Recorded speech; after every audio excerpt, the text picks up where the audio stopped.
여러분 안녕하세요. 자, 오늘은 머니 패턴이라는 책을 가지고 여러분하고 같이 어, 책을 소개를 해드리도록 하겠습니다.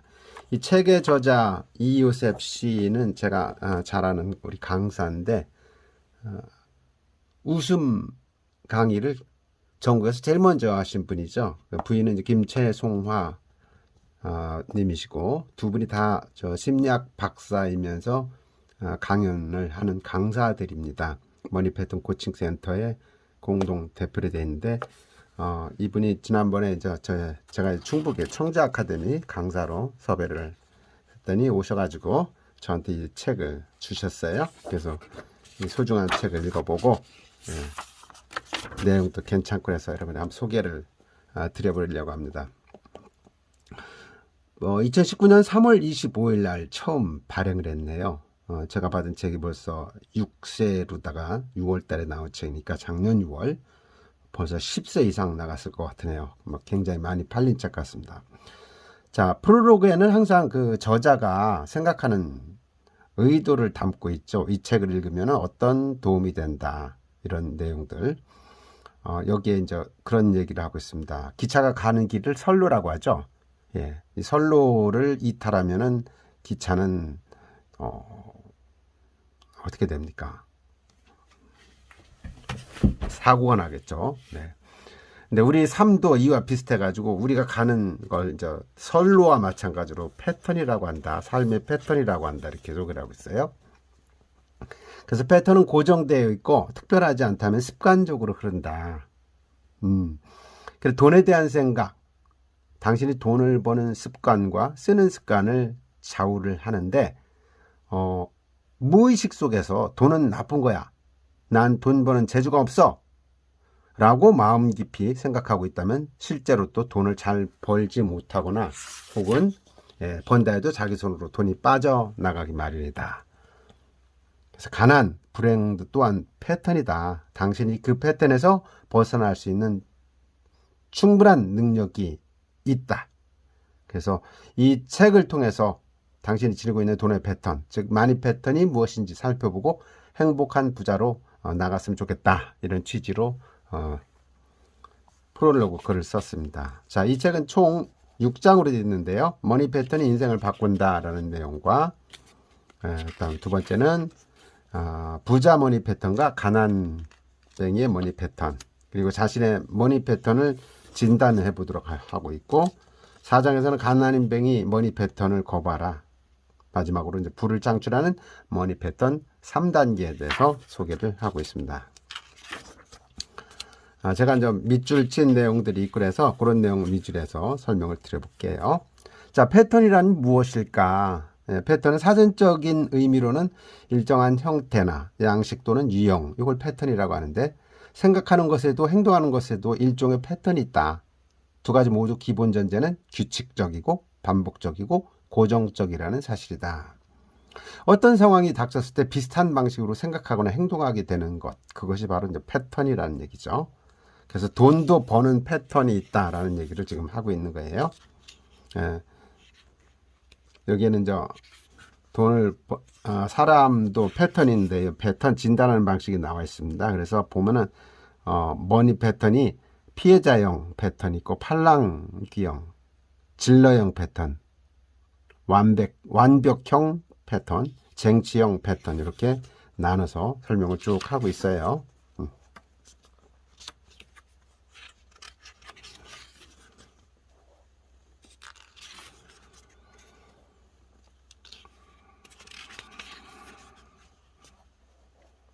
그래서 여러분들의 머니 패턴을 점검을 해보라는 얘기입니다. 당신도 돈을 잃는 패턴을 반복하고 있지는 않은가? 그 상태로는 절대로 부자 머니 패턴을 가질 수가 없다. 반드시 지금까지 지녔던 패턴을 제거해야만 한다. 머니 패턴은 바꿀 수 있다는 얘기죠. 지금 가진 게 아무것도 없는 사람도 상관없다. 부자 머니 패턴을 만들기 위해 자신의 무의식을 들여다보고 받아들여 성공하면 또 부자 패턴으로 갈 수 있다 이런 얘기예요. 행복한 부자로부터 머니 패턴을 배워라.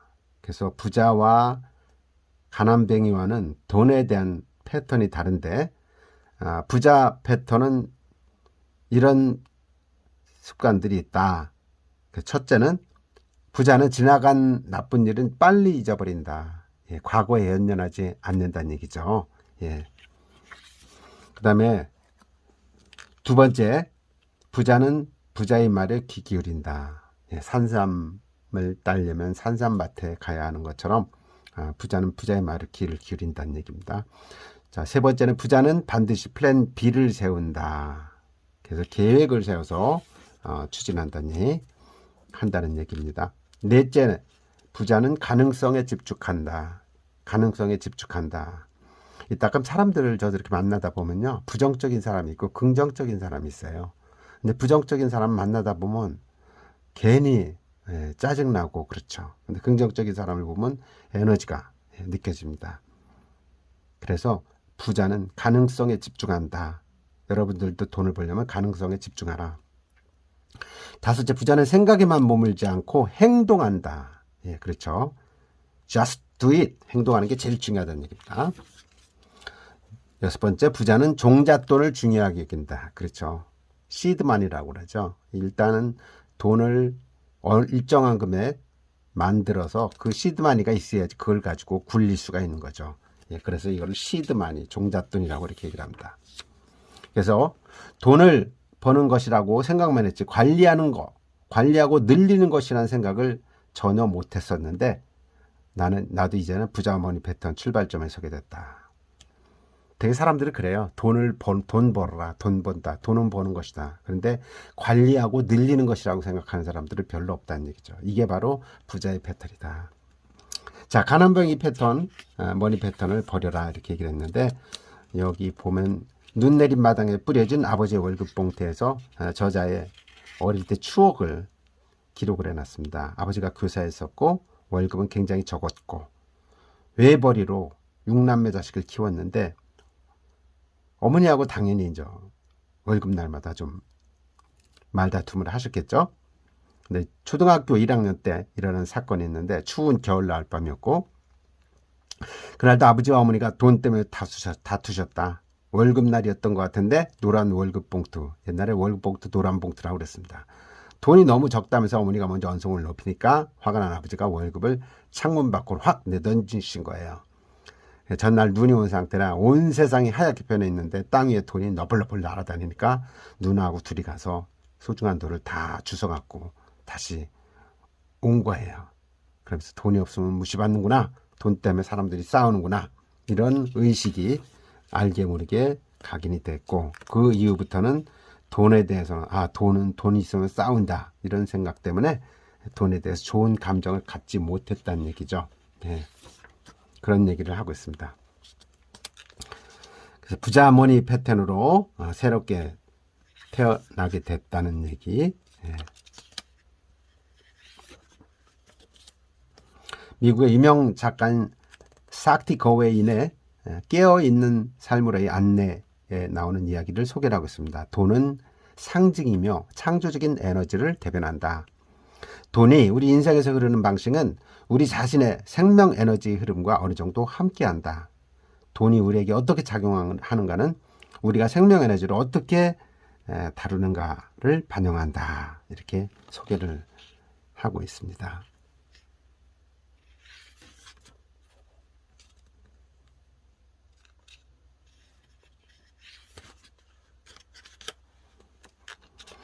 다음에 이 애플의 창업자 스티브 잡스에 대한 얘기가 여기 잠깐 실려 있네요.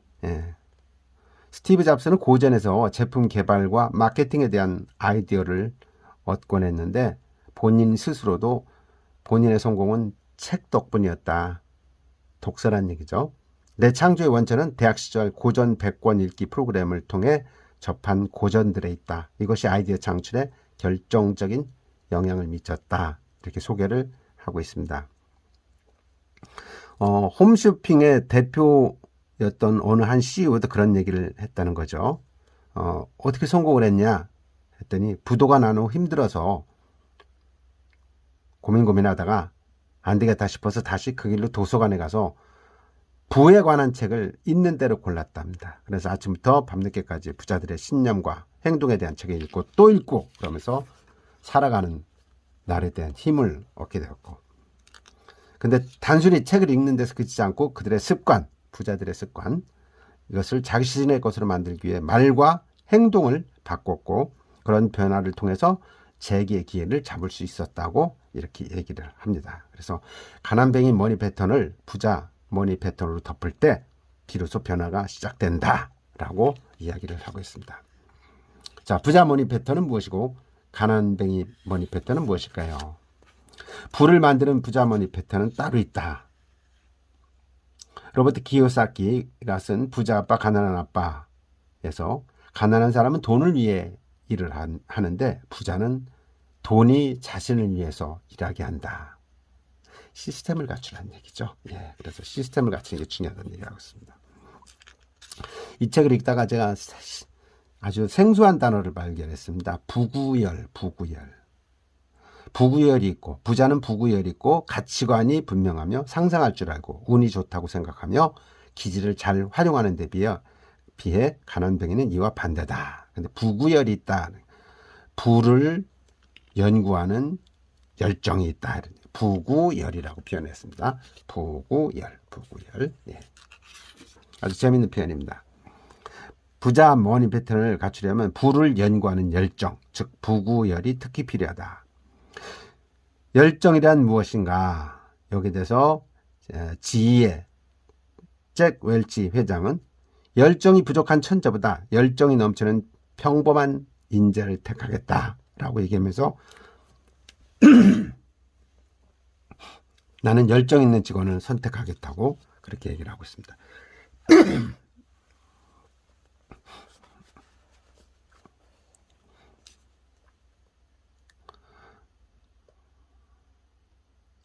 미국의 전설적인 투자가인 워런 버핏도 나는 지금도 매일 아침 거의 탭댄스를 추면서 출근한다. 내일을 정말로 사랑한다. 라는 말로 유명한데, 창업자인 마이크로소프트 창업자 빌 게이츠도 또 잠자리에서 눈 뜰 때 오늘 내가 개발한 기술이 인류의 삶을 변화시킨다는 생각을 하면 더없이 흥분되고 에너지가 넘친다. 이런 얘기를 했다는 거예요. 에너지가 넘치는 사람들이죠.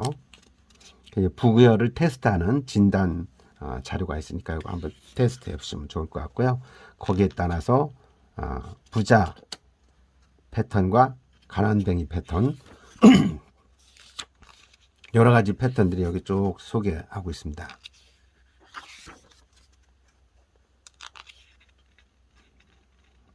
근데 부자가 되기 위해서는 만약에 돈을 벌고 싶다면 다른 사람을 먼저 도우라는 이야기, 제가 늘 하는 얘기인데, 그래야지 당신에게도 더 큰 기회와 시장이 열린다. 이런 얘기를 하고 있습니다. 그리고 두 번째는 부자가 되기 위해서는 점프할 수 있는 힘인데 기록을 하라는 얘기입니다. 컴퓨터보다 노트하는 것을 추천한다. 왜냐하면 손으로 글씨 쓰면 손가락이 만 가지 동작을 하면서 그만큼 뇌에 많은 자극을 준다는 거예요. 반면에 컴퓨터 키보드를 할 때는 손가락 움직임이 8가지밖에 안 되기 때문에 뇌에 자극을 주지는 못한다. 그래서 직접 쓰면서 가능성의 부구열을 찾아보라. 이런 얘기입니다. 책을 읽다 보면 여기 작가 정채봉이 쓴 처음의 마음으로 돌아가라 라는 책에 물이 끓는 원리를 인생에 비유한 내용이 있습니다. 물은 0도씨에도 끓지 않고 99도씨에서 끓지 않습니다. 100도씨가 돼야지 끓는다는 얘기죠. 그래서 99도씨에서 100도씨까지 차는 불과 1도 차에 불과하지만은 그 1도 차가 물을 끓게 하는 결정적 역할을 한다. 그런 것 같아요. 저도 이번에 박사학위를 받았는데 박사 수료학위하고 박사학위는 엄청난 차이가 있더라고요. 물이 99도, 100도 차이처럼 박사도 박사 수료하고 박사하고는 엄청난 차이가 있다는 걸 저도 느꼈습니다.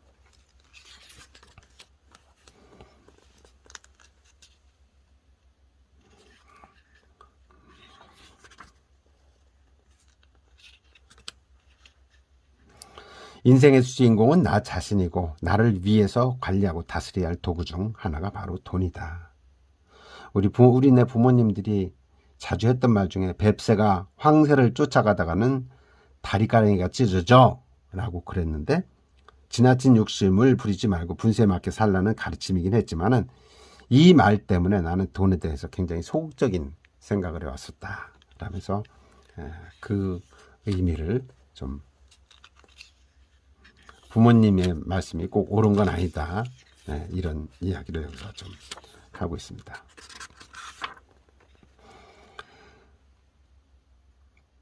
다음에 상상하는 사람과 상상하지 않는 사람이 엄청난 차이가 있다라고 얘기를 하면서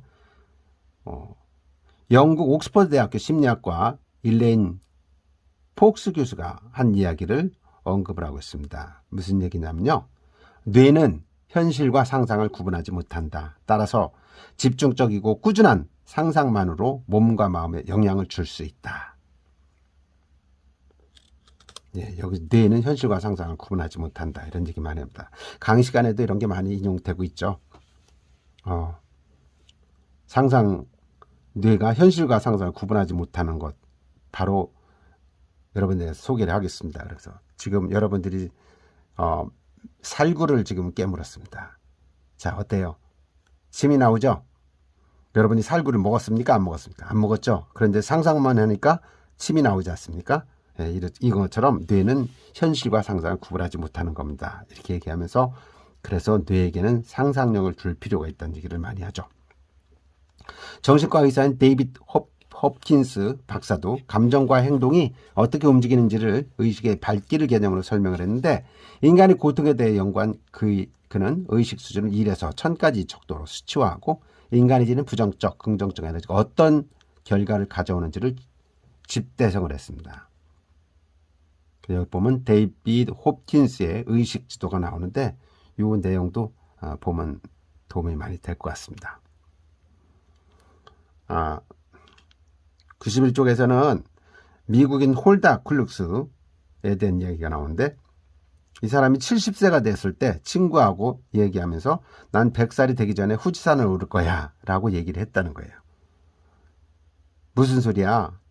네가 지금 70살인데 여기 아프고 저기 아프고 제대로 걷기도 힘들고 그런데 어떻게 후지산을 올라가? 말이 돼? 라고 했는데, 그녀는 150cm밖에 안 되는 자그마한 몸집에 크룩스 할머니가 끊임없이 운동을 통해 몸을 단련했고, 그래서 미국의 여러 산들을 정복한 것은 물론 후지산도 올라갔는데 그때가 91대 91살 때였다는 겁니다. 저도 이제 막 60 넘었는데 한번 이런 거 보면 도전 의식이 좀 생기는 것 같습니다. 두려움을 가진 완벽형의 사람들에게 가장 부족한 것이 상상하는 힘이다 라고 하고 있습니다. 상상은 우리의 뇌를 활성화시킨다. 돈을 벌고 싶다면 상상을 해야 한다. 원하는 목표 금액이 있는가? 그 돈을 모았을 때 증식할 방법을 가지고 있는가? 뇌는 구체화된 간절함과 일관성을 필요로 한다. 최대한 오감을 활용해서 구체적으로 상상해 볼 필요가 있다라고 얘기를 하고 있습니다. 자, 운이 좋은 사람과 운이 나쁜 사람들은 어떻게 다를까에 대한 얘기, 몇 가지 사례도 나오는데, 여기 보면요, 제가 전에도 많이 이용했던 마스시다 고노스케에 대한 얘기가 또 나오고 있습니다. 1894년생이죠. 내셔널 파나소닉 기업을 설립했던 마스시다 고노스케. 이 사람은 감사하는 마음을 가지고 있었습니다. 세 가지에 대해서 감사. 어떤 세 가지냐? 나는 가난했기에, 또 허약했기에, 무식했기에 감사하다. 굉장히 역설적인 얘기죠. 가난한 게 왜 감사하냐? 가난했기 때문에 나는 어려서부터 구두 닦기, 신문팔이 등 안 해본 일이 없이 다양한 경험을 할 수가 있었다. 또 허약한 게 왜 감사할 일이냐? 허약했기 때문에 나는 건강에 신경을 안 쓸 수 없었고, 그래서 운동을 자주 했고 90살이 넘도록 등록을 했다는 거죠. 또 셋째, 배운 게 없어서 무식해서 감사하다. 왜 무식한 게 감사하냐? 무식하기 때문에 나는 모든 사람을 내 스승으로 생각하고 그 사람들한테 열심히 배우면서 경청할 수 있었다. 그래서 나는 가난하고 허약하고 무식했기 때문에 그 부분에 대해서 감사하다라고 이야기를 하고 있습니다. 어떤 마인드를 가지냐가 이렇게 중요한 변수가 되는 거죠. 자, 운이 좋게 하는 가장 빠른 방법은 당신의 기분을 좋게 하는 것이다. 내 기분이 좋게 하면은 운이 좋아진다는 얘기죠. 웃을 일이 있어야 웃지라고 생각하지 말고 웃어야 웃을 일이 생긴다. 이렇게 생각하면 좋은 일이 또 벌어진다는 얘기죠.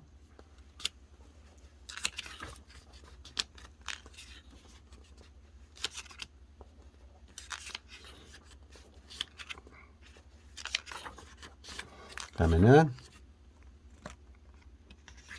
조금 넘어가서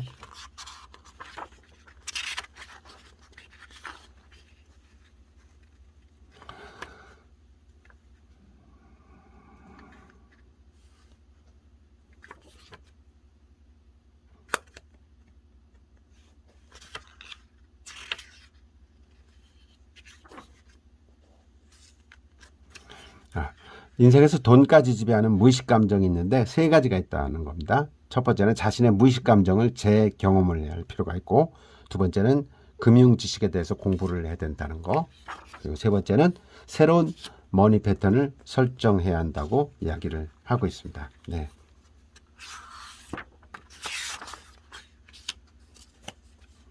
여기는 또 무의식 감정을 알기 위한 머니 패턴에 대해서 여러 가지 내용들을 놓고 표시를 하도록 돼 있어요. 그래서 그 표시를 저도 해봤더니 저는 열등감이 제일 많게 나왔습니다. 열등감.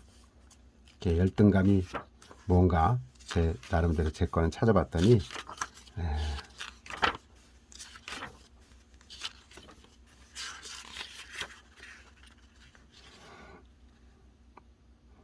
두려움의 많이 패턴이었던 것 같습니다. 아니네요. 이게 아니고 저는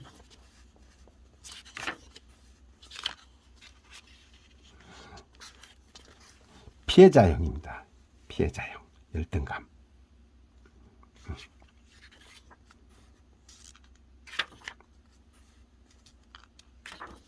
그래서 이 비교하는 인생이 좋지 않다. 이 책에는 나오지 않지만 비교라는 거는 왜 좋지 않냐. 제가 다른 책에서 봤을 때 그런 내용이 나오더라고요. 비교하면 좋지 않은 이유가 일단 비교하면 비참해진다는 거죠. 내가 나쁘면 비참해지고 또 내가 좋으면 교만해지고, 그래서 비참해지든 교만해지든 모든 것이 다 좋을 이유가 없다. 그래서 비교하는 건 좋지 않다. 이렇게 쓴 내용을 제가 읽어본 적이 있습니다.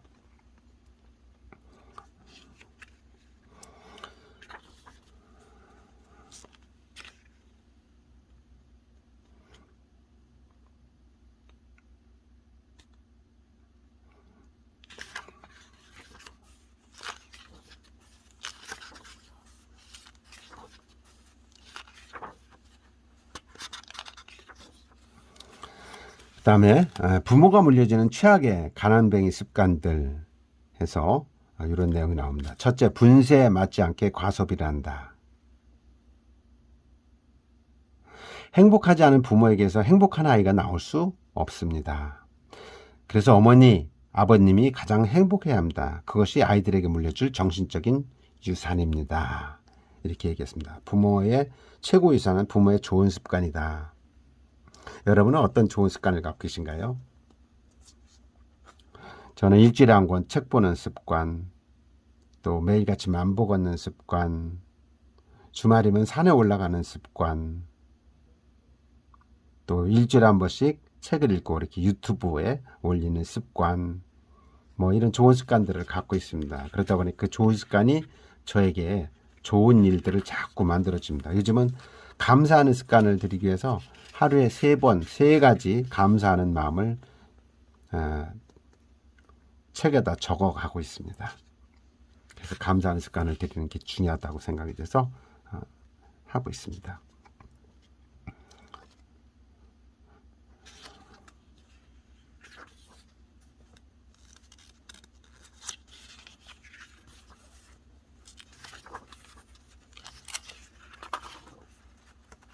다음에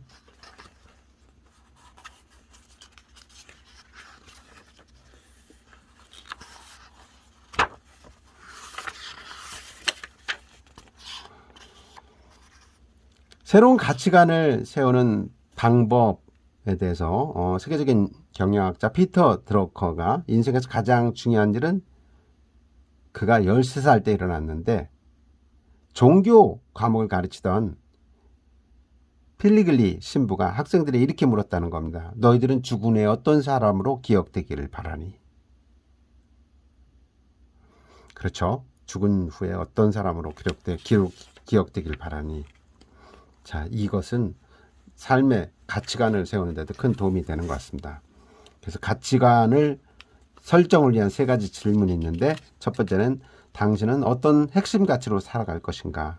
두 번째, 당신은 어떤 사명 선언서가 있는가? 셋째, 당신은 어떤 비전 선언문이 있는가? 이 3가지를 가지고 질문을 하고 어떤 가치관을 만들어내면 삶이 의미가 있어진다는 얘기를 하고 있습니다. 네. 여러분들도 이 내용을 보시고 한번 나름대로 그걸 만들어 보시면 좋을 것 같습니다. 다음에 수입에 대한 얘기가 나옵니다. 수입. 이 책을 지금 이 강연을 지금 방송을 듣는 분들 중에서는 수입 경로에 대해서 물어보면은 월급을 받는 분이 있을 테고, 아니면 일해서 일당을 받는 분이 있을 테고, 또 여러 부류가 있을 겁니다. 근데 수입 경로를 자기의 수입 경로를 보고 다변화할 필요가 있다라는 얘기를 여기서 지금 하고 있습니다. 여기 소개되는 어떤 목사에 대한 얘기인데, 목사가 수입 경로가 10가지가 넘었다는 얘기예요. 뭐야? 목사가 수입 경로가 10가지가 넘어? 네. 그렇다는 얘기죠. 사업도 하고 미국인 목사인데 강연도 하고 다양한 일로 돈을 벌고 있었다는 얘기죠. 네. 그래서 수입을 다변화하는 것도 중요하다. 여러분 수입원이 얼마나 있습니까? 예. 자, 일반 회사 같은 경우는 친구 한 명 있었는데 수입 경로가 2가지였다. 하나는 주중에 직장에 다니고 주말에는 농장을 해갖고 주말 농장에서 유기농으로 블루벨리를 키워갖고 인터넷으로 파는 친구가 있었다. 2가지 수입원이 있었던 거죠. 네. 두 번째는 한 친구가 지방의 중학교 교사였는데 태양광 패널 사업을 해가지고 오후 4, 5시 퇴근하면 방학 때 조금 더 시간이 있으니까 태양광 발전에 관심을 두고 패널 사업에 적합한 시골 땅을 구입해서 패널 설치해서 수입을 벌고 있었다. 세 번째는 펀드 매니저의 사례로 부동산 투자를 하는 거. 그죠? 예, 부동산 투자하는 거. 방법도 있고. 그래서 자, 수입원이 월급 제외하고 부동산 투자, 강의 뭐 이렇게 해서 버는 사람. 이 아래는 여러 가지 수입원들이 나옵니다. 부모로부터 상속받는 것도 수입원이죠.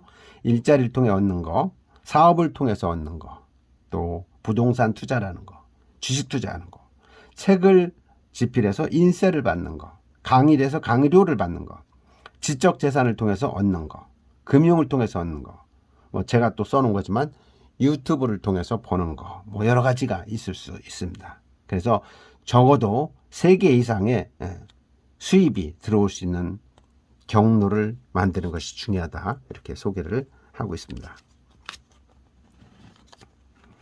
여기 또 중국 속담 하나가 소개되고 있는데 아주 내용이 좋아서 제가 읽어보겠습니다. 아무리 작은 일이라도 정성을 담아 10년간 꾸준히 하면 큰 힘이 된다. 20년을 하면 두려울 만큼 거대한 힘이 되고 30년을 하면 역사가 된다. 역사가 된다. 10년 하면 큰 힘, 20년 하면 거대한 힘, 30년 하면 역사. 그렇죠? 대승을 거두려면 작은 승리를 많이 거둬야 된다. 중요한 거는 작은 것부터 실천하는 것이 중요하다. 이렇게 얘기를 하고 있습니다.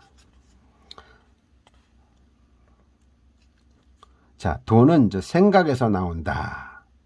생각하는 대로 살지 않으면 사는 대로 생각하게 된다. 이런 얘기를 했어요. 생각하는 대로 살지 않으면 사는 대로 생각하게 된다.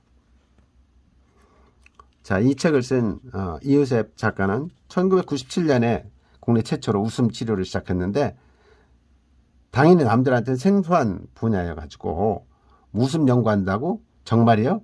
이런 질문들을 많이 받았는데 그 시절에 자기는 선언했다는 거죠. 나는 무슨 관련된 책을 쓰겠다. 조만간 텔레비에 나올 것이다. 혼자 얘기한 게 아니라 강연하면서 여기저기 막 이야기를 하고 다녔다는 거예요. 그런데 기죽지 않고 계속 선언하고 다녔더니 실제로 출판사에서 책을 내자는 의뢰가 왔었고 방송국에 출연 요청도 오고 그랬다는 거죠. 그래서 내가 스스로 선언을 하는 것, 간절히 원하는 것, 이런 것들이 중요하다고 얘기를 하고 있습니다. 선언에 시너지 효과를 더하는 3가지 요소가 있는데 첫 번째는 이미지를 상상해서 선언하는 방법이 있고, 이미지를 상상해서 선언하면 인지과학 연구자들 따르면 인간은 시각이 80%, 청각 10%, 후각과 미각, 촉각 10% 이런 비율로 정보를 얻는다는 거죠. 그래서 시각이 80%이기 때문에 뭔가 글을 써서 그거를 선언하면은 그만큼 효과가 있다. 이런 얘기를 하고 있는 겁니다. 두 번째는 인내심을 가지고 계속적으로 선언해라. 한 번 가지고는 안 되니까 수시로 계속 해서 장기 기억을 하도록 만들으라는 얘기를 하고 있습니다. 일단 세 번째는 이왕이면 크게 소리 내서 선언을 하라. 작게 하는 것보다는 크게 하는 것이 좋다는 얘기를 하고 있습니다.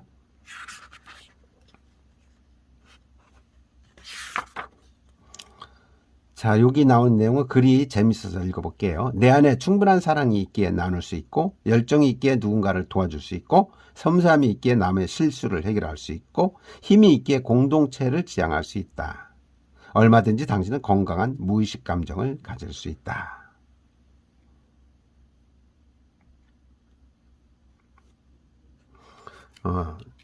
여기서는 저자가 인간관계의 10가지 원칙을 적어놓은 게 있는데 이 내용들이 좋은 것 같아요. 하던 일을 누군가를 만나면은 제일 먼저 하던 일을 멈추고 사람을 대한다. 그렇죠? 하루에 15초 이상 꼭 웃고 하루를 시작한다. 한 사람의 말에 휘둘리지 않는다. 먼저 인사를 한다. 전화일지라도 웃고 나서 전화를 받는다. 기분이 나쁘면 빨리 웃고 털어버린다. 차 안에서는 웃음 CD를 듣고 최고의 기분을 선택한다. 사람을 만나서 포옹을 한다. 어떤 사람을 만나든 장점을 본다. 최대한 사람을 세워주고 인정해준다. 이런 인간관계의 10가지 원칙에 대한 얘기를 소개를 하고 있습니다.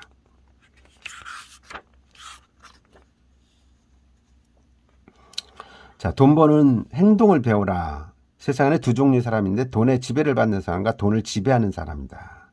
그래서 이 책에는 지금 8알이 80%가 의식과 심리에 관한 부분에 집중을 했는데 나머지 2알을 이야기하고 있습니다. 그 2알이 뭐냐면 행동으로 실천해야 돈이 내게 굴러오지 않겠는가.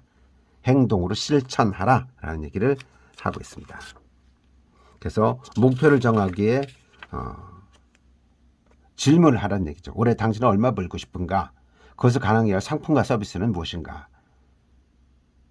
얼마를 벌고 상품과 서비스를 위해서 접목할 구체적 계획은 있는가?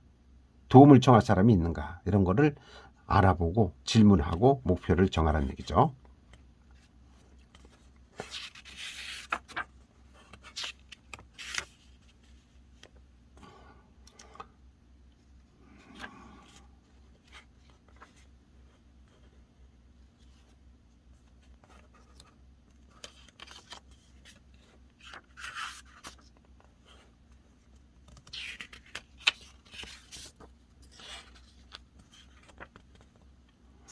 그 다음에 마지막으로 소개해드리고 싶은 것은 가장 중요한 목표에 집중하라. 자, 삶은 결정의 연속이다. 결정이란 실천이다. 아무리 꿈이 확고하다해도 실천 없이 이룰 수 없다. 계획만 있고 결정하지 않는다면 기회는 영원히 오지 않는다. 큰 일을 먼저 하라. 작은 일은 저절로 처리될 것이다. 데일 카네기 말이라는 거죠. 중요한 일은 목표의 성패를 가르는 경우가 많으므로 반드시 완결해야 한다. 그리고 이제 미국 전설의 투자 워런 버핏의 점심 식사 이야기를 나오고 있습니다. 워런 버핏이 2000년부터 자기하고 점심 식사하는 걸 경매를 붙였는데 식사 값이 한국 돈으로 약 318억 원에 달 만큼 이벤트를 끌고 있다는 거죠. 근데 한 CEO가 식사를 하면서 이제 이만큼 돈을 냈겠죠. 그러고 가장 중요한 성공 비결을 알려주십시오라고 했대요. 그랬더니 버핏이 식당 종업원한테 종이와 펜을 부탁해서 평소 목표로 삼는 것을 모두 적어보라. 그 목표 중 가장 중요하다고 생각하는 5개의 동그라미를 쳐보세요. 이렇게 해놓고 동그라미를 치니까 자, 이제 목표를 이루려면 어떻게 해야 할까요? 너무 쉬운데요. 5개의 목표를 이뤄가면서 나머지 20개도 틈틈이 달성해가면 되지 않을까요? 이렇게 얘기를 했대요. 그랬더니 버핏이 소리를 높여서 아닙니다. 그게 아닙니다. 당신이 해야 할 것은 5개 목표만 이루는 겁니다. 나머지 20개는 머릿속에서 아예 지워버리세요. 집중하지 않으면 결국 아무것도 이루지 못합니다. 가장 중요한 목표에 집중하라. 그것을 먼저 실천에 옮겨라. 그것이 머니 패턴을 바꾸기 원하는 당신이 해야 할 유일한 일이라고 이렇게 얘기를 하고 있습니다. 자, 이 책의 마지막입니다. 에필로그죠. 모든 질병의 원인은 스트레스라는 사실을, 가장 스트레스의 가장 큰 원인은 인간계라는 사실을 20년 동안 웃음치료 상담을 하면서 알게 됐다는 거죠. 한국인들한테 가장 많이 나타나는 무의식감정이 억울함, 외로움, 두려움, 열등감, 경쟁심, 이런 것들이 많다는 거예요. 결과에는 원인이 있듯 문제에도 반드시 해결책은 있다. 그러면서 이제 해결책을 여러 가지 제시를 한 게, 내가 이 책을 집필한 이유도 돈을 벌고자 하면 반드시 건강한 심리가 먼저라는 사실을 이야기하고 싶었다. 건강한 심리를 먼저 만들고 그 다음에 또 행동에 옮기는 것이 20%라고 했죠. 네. 그래서 힘이 들 때마다 이 말을 기억했으면 좋겠다라는 말로 끝을 맺고 있습니다. 당신이 무언가를 꿈꾼다면 그것을 믿어야 하고, 그것을 믿는다면 당신은 그것을 얻을 것이다. 마지막으로 그 말이 빠졌네요. 그렇게 생각한다면 실천을 하라. 그죠? 예, 실천하는 게 중요하겠죠. 자, 이상 머니 패턴, 이요셉, 김채송화 두 부부가 쓴 머니 패턴 이야기를 한번 다뤄봤습니다. 내용이 좋았다면 구독, 좋아요, 그리고 댓글 부탁드리겠습니다. 감사합니다.